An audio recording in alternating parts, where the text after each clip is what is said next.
โอ้เราเอาผ้าให้ลูกเราเลือกผู้ละดวงเลยได้เพิ่นจะเฮ็ดเถียงมันกันมาจริงเอาแล้วมึงให้มาใครประสาทขึ้นนี่เนี่ยๆประชาติขึ้นกับประชาติกันแล้วเจ้าก็ดีมันเห็นอันใดรู้ใช่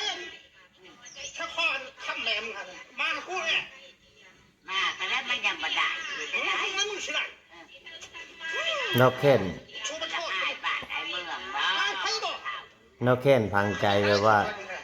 จะตายก็ตายแหละลูกมันก็มาดีมางามมันเฮ็ดเถียงกับเจ้ากันพี่น้อง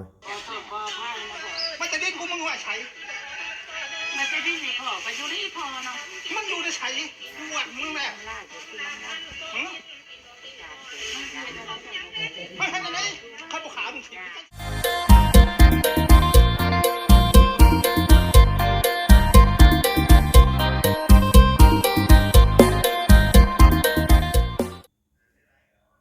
กับทักทายสบายดีเนาะพ่อแม่พี่น้อง FC กันเบิดสุขุสุคนพี่น้องเนาะทางฝั่งลาวฝั่งไทยหรือว่าอยู่ทางต่างประเทศแม่ๆ FC ที่เข้ามาเบิ่งมาชมเนาะพี่น้องเนาะเข้ามาติดตามคลิปช่อง YouTube ของเราเวียงใจใจกันดอยพี่น้องเนาะอันนี้ก็คือว่าอยู่เพื่อนพี่น้องไงเนาะช่องเราเวียงใจใจกันดอย V2 FC ให้ความสนใจหลายเนาะพี่น้องเนาะในเรื่องของเงินพอจอยกับยายหมุดพี่น้องไงเนาะเบิ่งบางคนก็ว่าบ่อยากให้ไปทาย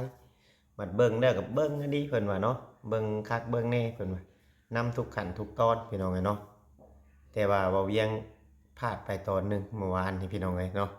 พลาดไปตอนนึงก็เลยมาเฮ็ดคลิปให้พ่อแม่พี่น้อง FC เบิ่งอีกเทื่อนึงพี่น้องไงเนาะพอดีเมื่อวานนี่มันบ่เวียงบ่สบายเด้พี่น้องไงเนาะมื้อนี้ก็ดีขึ้นแล้วล่ะพี่น้องดีขึ้นเสียงก็เริ่มมีเนาะพี่น้องก็ขอบมุกขอบใจ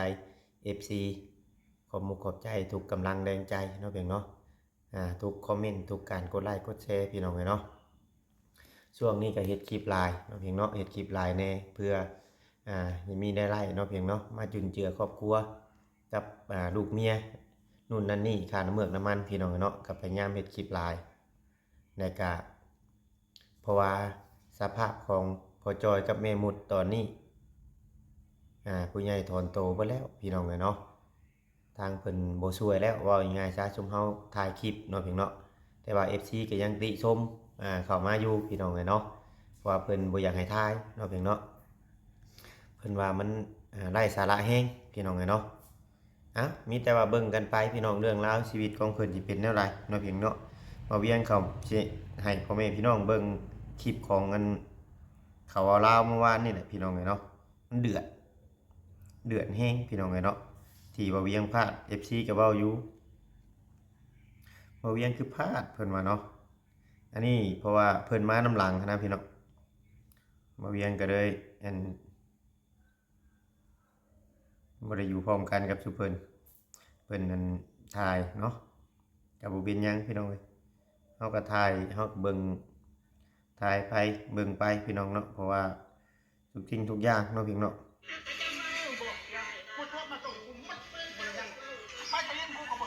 พากัน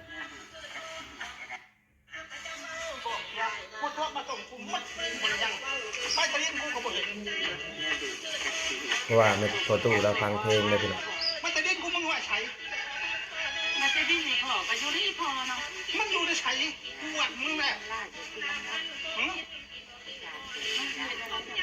ไม่ให้ไหนข้าบุขามึงสิไปชูบ้านใครอย่าว่าเราเว้าแห้งเลยพี่น้องมากูไรกูมึงนะสบายดีสิทุกท่านพี่น้องเนาะ ตอนที่เขาบ่ลาวพาเรามาพี่น้องวันนี้เนาะหมดคือเก่าเด้อสิพาพี่น้องไปเบิ่งเพิ่นสิไปหาเรียงดีไปก่อนจังหน่อยเราก็สิหาแต่มาเจอบ่ถ้าเอาเป็นครั้งแรกที่ตาจอยเอาไปพ่อบ่ลาวเข้าไปเมื่อวานแม่หมุดยางเข้าไปพี่น้องเอ้ยของฝาก แล้วก็เอาของฝากที่บ่ลาวซื้อให้แหละเมื่อวานนี่น่ะบ่ลาวซื้อไปก็เบิด200,000พุ่นน่ะจ้ะเนาะพี่น้องเนาะซื้อว่าไปพ่อเพิ่นอยู่ตลาดได้เพิ่นอยากได้นั่นได้นี่บ่ลาวก็ได้ซื้อให้เมื่อวานนี่พี่น้อง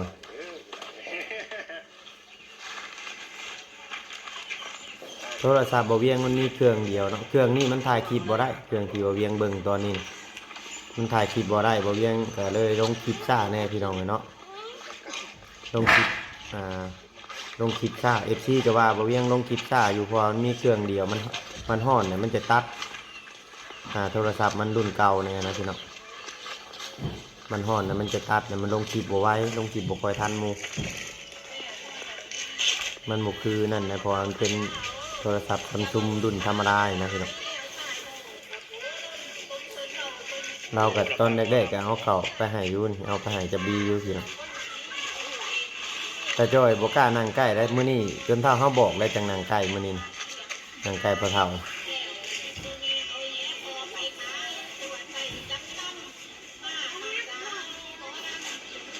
น่าสงสารแฮงในอันประตูเรามีความแค้นฝังใจพี่น้อง เมื่อแล้วบ่ โดยอาจจะเมื่ออะไรแหละไม่ใหญ่เลยเลยมาแหวกเป็นมาหาขอเป็นพอเป็นพอเป็นเด่นน่ะ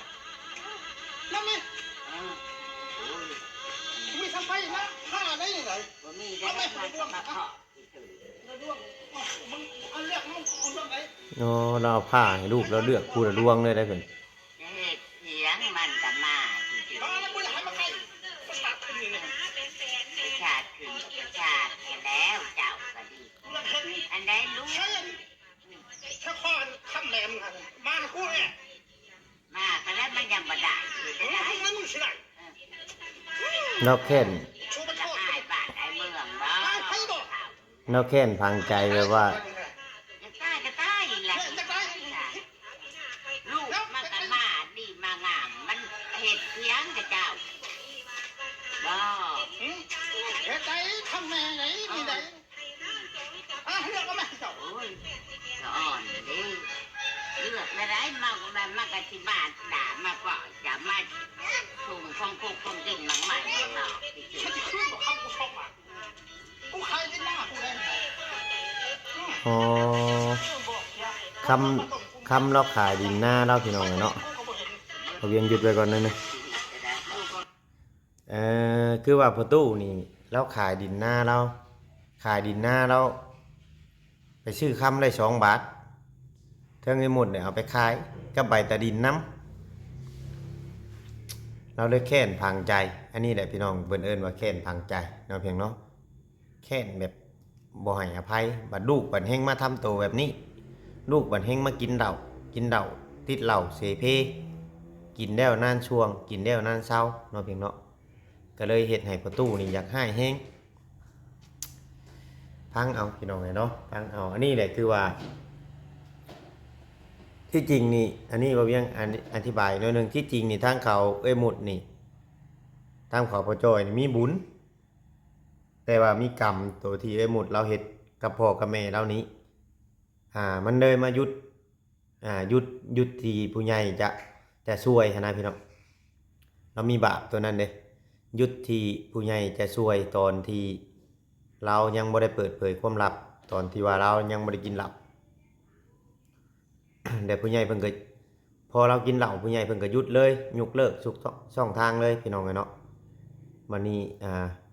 เปิดเผยธาตุแท้ของเราพี่น้องอันนี้น่ะ FC เบิ่งกับ FC พิจารณาไปนำกันพี่น้อง มันจะดิ้นกูมึงว่าใช้ มันจะได้สิขอไปอยู่นี่พอเนาะ มันอยู่ในใช้กูอ่ะมึงแน่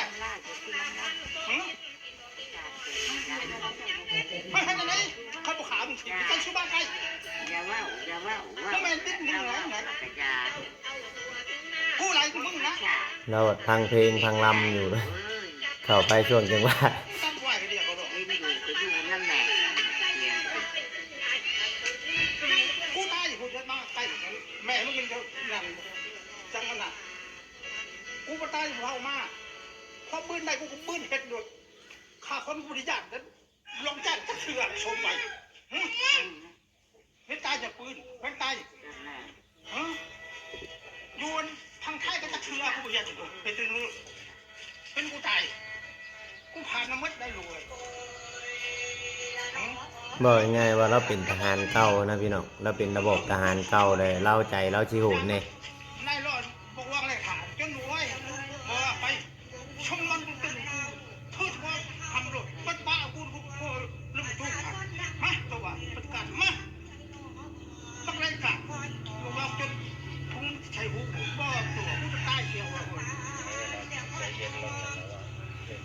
ใจเราก็เริ่มอ่อนลงแล้วพี่น้อง ดีกว่ากูเจ็บแผล ตอนแรกๆนี่เราเข้าไปใหม่ ดีกว่า เข้าไปแบบบ่มีเดียมมีลายแน่พี่น้องเนาะ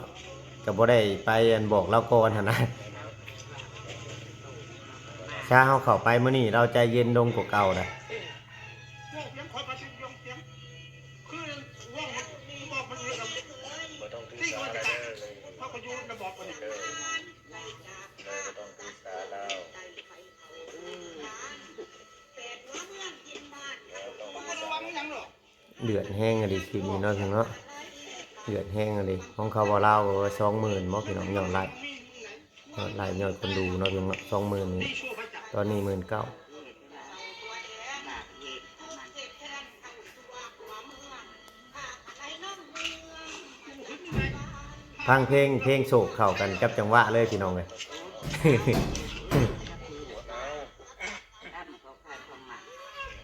บาปกรรมเนาะพี่น้องเนาะ ตายยัง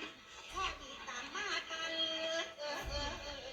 โอ้ยเพลงกระชาติว่าค่อยเข้ากันเนาะพี่น้อง ให้อภัยมันบ่บ่ใหญ่เลย เออ บ่ให้อภัยลูกสาวเนี่ยบ่ ไก่ ทีแล้วบ่ให้อภัยเพิ่นเนี่ยบ่ บอกมันไม่ยังไง บ่ลาวส่งเข้าไปกันเนาะพี่น้อง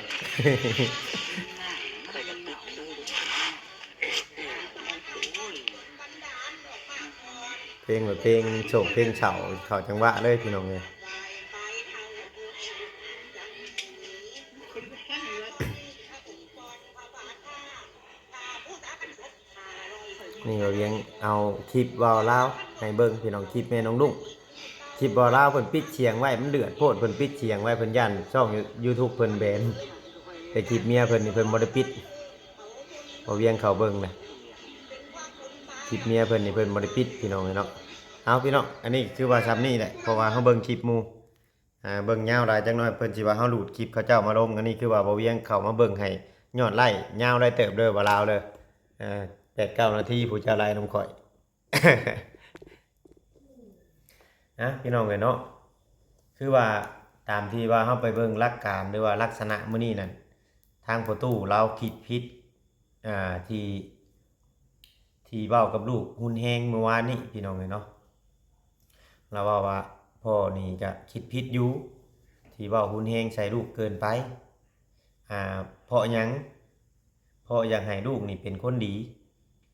เพราะอยากให้ลูกนี่มีสติเพราะว่าติดเหล้ามานี่3 ปีแล้วกินเหล้ามานี่3 ปีแล้วพี่น้องเนาะทำได้กินเทื่อไรนี่เป็นเดือนจังสิเศร้าพี่น้องเนาะเราก็เลยอยากให้ทางหมดนี่ปรับจิตปรับใจใหม่ในเมื่อไล่ผัวกับผัวบ่ปากผัวบ่เว้าเฮ็ดแนวใดก็คือเฮาพาเข้าไปมื้อนี้แหละซื่อๆอยู่คือคนโมจักอีหยังนี่พี่น้องเนาะทางพ่อจอยก็ได้พี่น้องบ่เพียงก็สิขอเว้าซะดอกเนาะลังเทื่อลังที่ก็ FC ผู้เพิ่นเบิ่งเพิ่นก็หึนได้พี่น้องเพิ่นก็หึนนํอยู่ได้เราบ่เว้าหยังนะบัดเว้าก็เว้าบัดเดียวเว้าก็เว้าเจ็บโลดพี่น้องเนาะเว้าคือมื้อเราเว้านะพี่น้องบัดเราเว้าก็เว้าเจ็บโลดก็เลยประตูเราว่าถ้าว่าออกไปทำงานข้างนอกถ้าว่าปรับจิตปรับใจไม่ไล่มีเงินมีคำมาสร้างเฮือนสร้างชานหรือว่าแปลงเฮือนแปลงชานให้พ่อให้แม่เราก็พร้อมจะให้อยู่เราก็พร้อมจะให้อยู่นำพี่น้องเลยเนาะเราบ่ได้ว่าหยังหลายดอกมีแต่ว่าอยากให้ลูกนี่เป็นคนดีถ้าพ่อจ้อยปรับเปลี่ยนลูกเราได้เนาะพี่เนาะถ้าพ่อจ้อยปรับเปลี่ยนลูกเราได้เราสิย่อมือจุดศอกสิบ่เอาหยังเลยเพราะว่าลูกเรานี่เราเมื่อยปัวแล้วไปหาทั้งผีทั้งหยังไปหาดูหมอดูหยังหาหยังครูบอกครูบาเฮ็ดมาเบิดทุกอย่างเราเนาะมันได้เกิดความแค้นในพังใจคนเฒ่าเราวัดยังใส่กฎหรือว่าใส่ระบบทหารเก่าอยู่นะพี่น้องใจเรามันก็สิโหดแน่พี่น้องเนาะใจประตูเราก็เราไปใส่แบบทหารว่าง่ายๆใช่เนาะพี่น้องเนาะแล้วก็เงินบัดเงินขายหน้าแล้วไปซื้อคำนะพี่น้องเลยใบตะดินหน้าแล้วทั้งหมดก็สงสัยจุดถิ่มบ่คือในหลายบ่เวียงก็ยังบ่อยากเข้าใจปานใดเราถามใบตะดินนี่แต่ว่าที่แน่ๆนี่คำ2 บาทที่ว่าหมดเอาไป ขายเฮ็ดบัตรเฮ็ดหยังลงไปไทยนี่บ่ได้หยังมาศูนย์เปล่าแต่ว่าแต่ก่อนเนาะพี่น้องก่อนน่าจะขายคำนี้ตะกี้พี่น้องเอ้ยเนาะอันนี้บ่เวียงก็สิขอเว้าออกมาหน่อยหนึงตามที่ทางประตูเพิ่นเล่าเนาะตามที่ทางประตูเพิ่นเล่าพี่น้องเอ้ยเนาะตะกี้แต่ก่อนพี่น้องเอ้ยเนาะตั้งแต่เอื้อยมุดยังเป็นสาวขึ้นใหม่ไปทำงานแรกๆพี่น้องเอ้ยเนาะก็ไล่เงินได้คำส่งมาให้พ่อแม่ส่งมาทีละ5,000ทีละหมื่นเงินน่ะสิตกอยู่ประมาณเป็นแสนเนาะพี่น้องเนาะเป็นแสนบาทพี่น้องตะกี้พี่น้องเอ้ยแล้วนี่พ่อก็ป่วยบาดนี้พ่อก็ป่วยแล้วก็เลยเงินจำนวนที่เอ้ยมุดหาไล่แล้วก็มาปัวพ่อเนาะตามที่เราเล่าแล้วก็ซอยเอื้อยซอยน้องผู้ละเล็กผู้ละน้อยคนนั้นคนนี้เอ้ยมุดเราซอยแล้วก็จนกระทั่งมาเอาผัวเนาะมาเอาผัวอยู่ไทยเนี่ยพี่น้องเนาะแต่ก็กินเบียร์มื้อหนึ่ง4 ขวดมื้อหนึ่ง4 ขวดอะไรยินนั่นทางประตูเราเนาะแล้วก็ติดพี่น้องเลยติดเหล้าติดเบียร์มาในตอนนั้นแต่พอเลิกกับผัวไทยแบบนี้เนาะพอเลิกกับผัวไทยได้ลูกคนหนึ่งมาเอาผัวลาวบอกเอาผัวไทยก่อนบอกคือเอาผัวลาวเนี่ยประมาณนี้แหละแต่ก็มาอยู่กับผัวลาวนี่ก็ช่วงอยู่กับผัวก็บ่ได้กินบัดสิกินแล้วก็กินมาหน่อยนึงก็เลิกกับผัวลาวบัดนี้เนาะเพียงเนาะกินเหล้าเลยทางเงินผัวลาวน่ะบ่ได้เป็นคนนั้นบ่ได้เป็นคนจับเนาะให้ทหารให้ปกสมายังน้ำบ้านนั่นแหละมาจับไปหมดแล้วก็มาส่งพ่อส่งแม่ได้ก็มาผูกไว้เนี่ยประมาณ6 เทื่อผูกใส่โซ่ผูกหมุดใส่โซ่ได้ก็ไว้ขังไว้ในห้องน้ำเนาะพอเวียงเราตามที่ประตูเพิ่นเว้าเนาะพี่น้องยันว่า FC บ่เข้าใจไปขังไว้ในห้องน้ำแต่หมุดก็หลุดออกแก้โซ่ได้ยังก็ลักหนี้ไปกินเหล้าแล้วก็พี่เคยกับแม่เฒ่านี่ก็ไปนำเอามาพี่น้องเนาะไปนำเอามา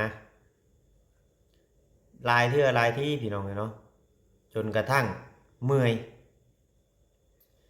เฮ็ดเมื่อยนำเมื่อยเฮ็ดเมื่อยนำเมื่อยตามเนาะเมื่อยตามแล้วบ่ไหวแล้วพี่น้องเนาะก็เลยปะมาเซโนนี่แล้วก็มีคนจีนคนหยังคนเวียดบอกพี่น้องไงเราเอาคนแก้วเนี่ยประมาณเวียดนี่แหละพี่น้องไงถ้าเราเอิ้นแก้วเนี่ยประมาณเวียดเก็บไปเนาะเก็บไปหมดไปประมาณสิได้ประมาณเดือน2 เดือนแล้วแล้วก็กลับมาอยู่แถวเซโนอีกเนาะกลับมาอยู่หากินหายังตั้งสติได้หมดตั้งสติได้ก็เลยพื้นพูตัวเองมาหน่อยนึงแต่ก็มาเป็นลูกจ้างเขาขายเสื้อผ้านั่งขายน้ำตลาดเราไม่ได้กินเหล้าเพราะว่าเราตั้งสติได้ในตอนนั้นแล้วก็เลยมาพ่อกับพ่อใหญ่จอยย่างเลาะตลาดพี่น้องเนาะย่างเลาะตลาดแล้วก็มาเห็นกับเอ้ยหมดนี่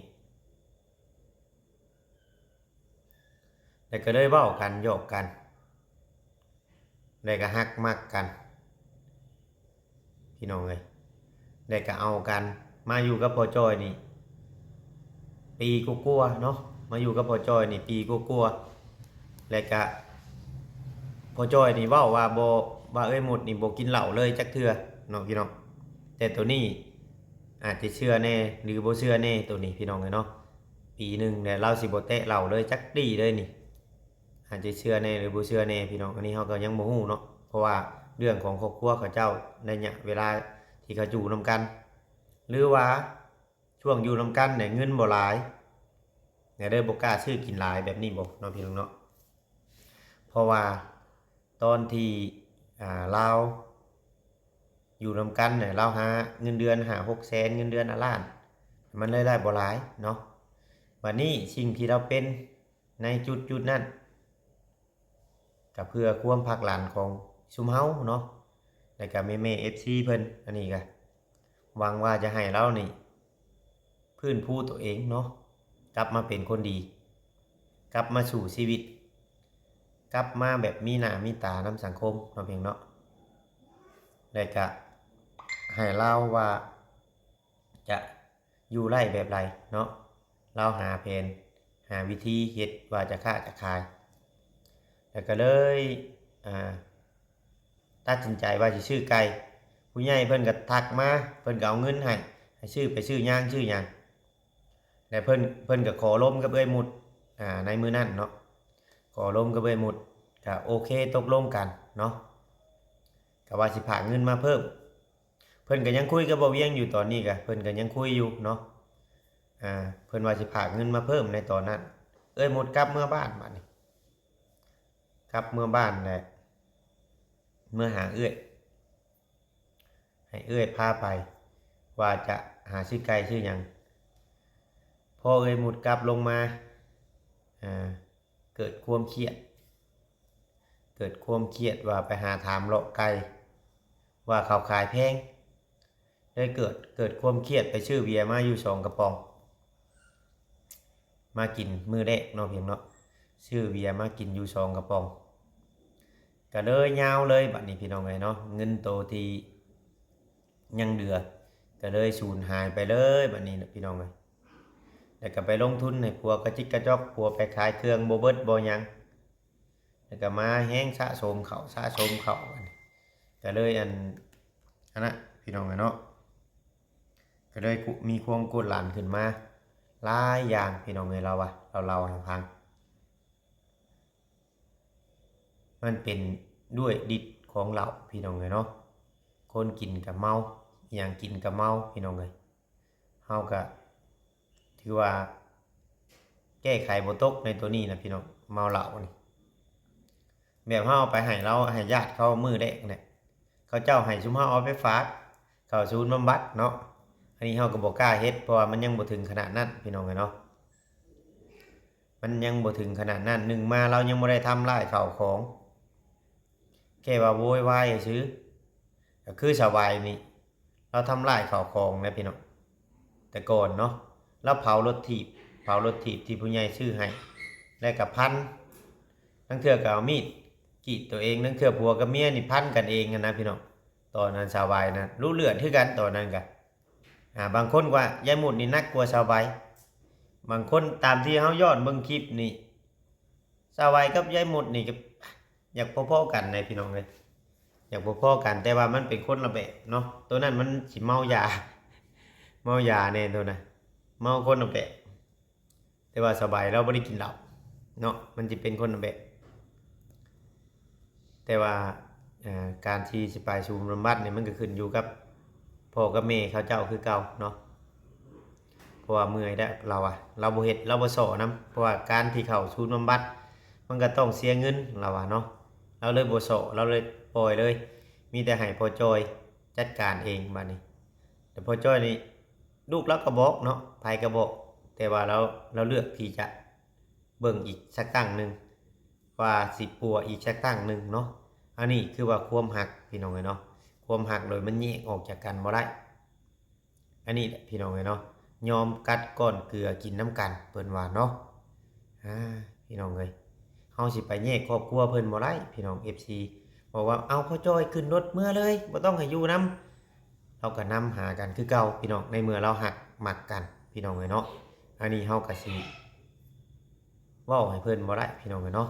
มีแต่ว่าเบิ่งไปสักตั้งนึงชีวิตของชุเพิ่นเนาะเฮาก็มีหน้าที่ถ่ายทำลงให้พ่อแม่พี่น้องเบิ่งได้